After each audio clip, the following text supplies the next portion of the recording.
Guys, kembali lagi di Nina di Film. Kali ini kita akan melanjutkan alur cerita komik yang berjudul One Day in Seoul. Melanjutkan di episode 37 dan 38 kemarin, kali ini kita akan lanjutkan di episode 39 dan 40 ya. Kita lanjutkan di mana si Ji-hoon berada di pengungsian lain ya guys. Ketika si Tae-in mengajak bicara Ji-hoon, Tae-in merasakan adanya virus di badannya Ji-hoon dan Tae-in mencoba untuk menolong Ji-hoon, setidaknya memperlambat proses inkubasi sel monster di tubuhnya Ji-hoon. Tetapi si Ji-hoon malah salah paham dan mengira itu adalah tes untuknya buat jujur saja bahwa Ji-hoon telah terinfeksi.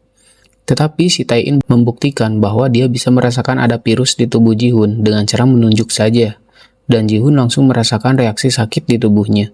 Si Tae-in menjelaskan bahwa dia senang ketika ada orang di sampingnya sedang kesakitan seperti Ji-hoon sekarang. Itu seperti self-healing untuknya. Psikopat emang. Kembali ke Yeonwoo berada. Para tentara yang sedang diserang banyak monster. Salah satu tentara bingung karena wilayah sekitar sini kan sudah disterilkan, tapi kok tiba-tiba banyak monster sih? Ternyata monster ini datang dari semua sisi guys. Si Hwang mengajak yang lain untuk kabur. Mumpung para tentara sibuk membunuh monster ya kan. Akan tetapi, semprotan api si tentara itu telah kehabisan bensin. Lalu monster pun berhasil membantai tentara itu. Untungnya, barudak Yeonwoo berhasil kabur ya kan. Samar-samar, Yeonwoo melihat tentara yang terserang monster itu. Teman si tentara pun melihat kejadian itu, yang langsung membunuh temannya sendiri karena sudah terinfeksi. Lihat aja tuh mukanya nih. Salah seorang tentara melihat barudak Yeonwoo kabur. Barudak Yeonwoo tersisa hanya Hwang, si Yeonwoo, si Soyun, dan gembel satu lagi. Si Yeonwoo tampak kecapean dan menyuruh yang lain buat pergi duluan. Apa sih yang dipikirkan si Yeonwoo?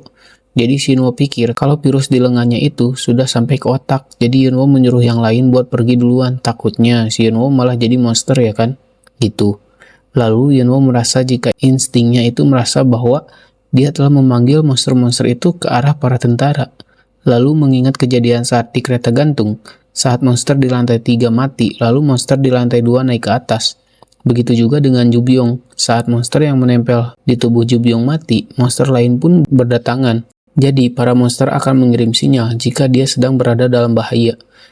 Jadi, monster lain akan berkumpul gitu. Jadi, si Yeonwoo mau memisahkan diri karena dia pikir dia bisa membuat monster berkumpul. Dan hal itu akan membahayakan orang di sekitarnya. Tapi si Soyun memaksa Yeonwoo buat pergi bareng-bareng. Kemudian si Yeonwoo meyakinkan Soyun untuk pergi saja. Dan Yeonwoo akan memaafkan Soyun saat meninggalkannya waktu itu. Jadi kau pergi saja duluan Soyun. Dan mereka pun pergi meninggalkan Yeonwoo seorang. Di sini, sekarang Yeonwoo berada, bersembunyi memikirkan kejadian yang tadi. Dia memikirkan ibunya. Mungkin ibunya menelpon Yeonwoo. Tapi HP-nya kan mati guys. Si Yeonwoo sedang bingung. Dia sedang dikejar-kejar tentara. Dia juga dikejar-kejar monster pula. Lalu di tubuhnya sel virus sedang tumbuh. Dan dia bingung harus apa. Ketika merenung itu, datang seorang tentara ke arahnya. Beralih ke Ji-hoon lagi. Si Ji-hoon diberikan obat penawar sel virus oleh Tae-in. Jadi beberapa waktu lalu, si Tae-in menjelaskan obat itu sangat ampuh mencegah aktifnya sel virus. Tapi punya efek samping juga karena obatnya sangat keras. Karena itu adalah obat anti kanker. Kenapa Tae-in membantu Ji-hoon? Karena si Tae-in merasa jika orang-orang yang terinfeksi itu adalah temannya dan para tentara adalah musuhnya. Jadi dia merasa harus membantu orang-orang yang seperti Ji-hoon karena mungkin bisa dimanfaatkan. Itu terbukti saat para petugas yang dalam masa inkubasi si Tae-in malah membuat sel mereka aktif. Karena para petugas tidak akan bisa patuh padanya.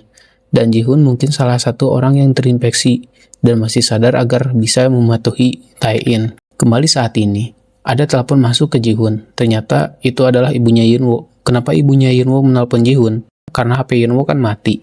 Nah, si Ji-hoon pernah nelpon ibunya saat di pengungsian teh guys, dipinjam Yeonwoo. Masih inget kan? Jadi ibunya Yeonwoo menelpon Ji-hoon karena dia pikir mungkin Yeonwoo bersama Ji-hoon saat ini, gitu. Lanjut episode 40. Kembali kepada Yeonwoo. Si tentara yang melihat Yeonwoo sendirian, itu langsung menodongkan pistol ke arahnya dan hendak akan ditembak langsung. Tapi sebelum itu, si tentara menanyakan yang lain kemana dan memaksa Yeonwoo buat ngaku. Tapi si Yeonwoo bilang dia nggak tahu karena dia ditinggalkan. Si tentara menembak ke Yeonwoo untuk mengancam agar bicara jujur dan serius. Kemana yang lain? Tetapi si Yeonwoo malah nangis dan bilang dia benar-benar nggak tahu. Yeonwoo memohon agar tidak dibunuh. Akhirnya, si tentara pun melepaskan Yeonwoo dan menyuruh Yeonwoo buat gak memperlihatkan mukanya lagi. Ketika tentara itu hendak pergi, si Yeonwoo merasa kehadiran monster lain, dan Yeonwoo mencegah si tentara untuk keluar. karena berbahaya. Si tentara mah bingung ya kan. Si Yunwo celengak-celenguk mencari sesuatu. Lalu ada monster hendak masuk dari luar dan akan menyerang si tentara. Lalu beralih ke Soyun. Karena dia tadi mendengar suara tembakan dari arah Yunwo, si Soyun jadi panik dan pergi berlari ke arah Yunwo. Dan dicegah oleh si Huang. Ternyata tempat Yunwo tadi sudah banyak monster. Untungnya sudah dibakar ya kan. Dan salah satu monster hendak menyerang Soyun dan Huang. Untungnya si tentara menembaki monster itu. Lalu muncul Yunwo membawa pot bunga yang terbakar sambil berteriak, "Kenapa kamu balik lagi, Soyun?" Dan langsung melemparkan pot terbakar itu ke arah si monster. Yunwo memarahi Soyun karena dia balik lagi dan bukannya pergi. Si Soyun menjelaskan, "Mau bagaimana lagi? Sekarang hanya kau teman sekelasku. Kang Min dan Iso sudah pergi. Dehan juga mencari Hongmi dan menghilang di Namsan.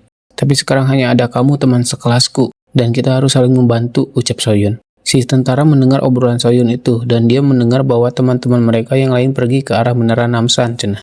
Skip beberapa menit kemudian ketika sudah berada di tempat yang aman. Untuk saat ini, kita panggil saja tentara ini Asep. Si Asep menjelaskan, jadi sebelum ditugaskan di sini, dia berada tugas dengan tim lain yang hendak membantu dua orang yang sedang mencari temannya. Mungkin itu Dehan dan si Mamang ya. Dan sebelum teman-temannya yang mereka cari ketemu, si Asep sudah dipindah tugaskan ke tempat sini dan bertemu Yunwo dan Soyun. Si Asep mengira mungkin Dehan dan Mamangnya sudah aman karena bersama dengan teman tentaranya yang lain. Si Soyun menanyakan, apa teman-teman ceweknya ketemu? Si Asep gak tahu soal itu, tapi Soyun mau tahu lokasi terakhir kalau Asep bersama Dehan.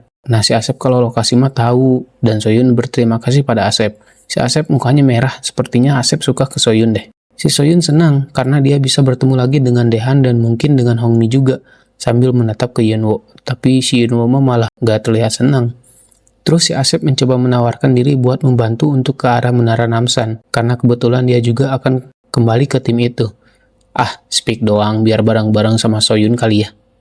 Lalu mereka pun berangkat bersama-sama. Si Asep memimpin jalan, lalu bilang ke Soyun buat di dekatnya, karena daerah sini bahaya. Speak lagi, cuy. Jadi sebelum berangkat itu, si Yunwo bilang ke Soyun, "Aku tidak peduli dengan orang lain. Yang jelas kamu jangan percaya padaku." Maksudnya, jangan harap jika terjadi masalah Yunwo akan membantu mereka ya.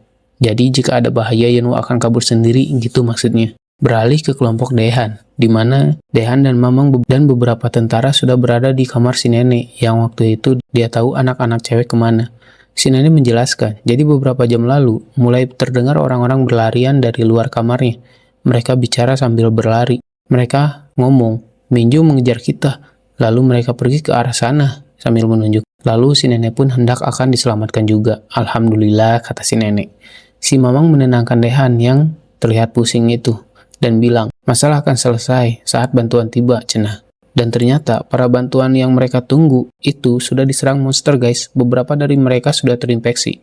Salah satu tentara yang masih selamat pun mencoba menghubungi markas pusat, tetapi tidak ada jawaban. Dan episode kali ini pun sudah selesai. Nantikan episode selanjutnya hanya di Nina di Film. Bye-bye.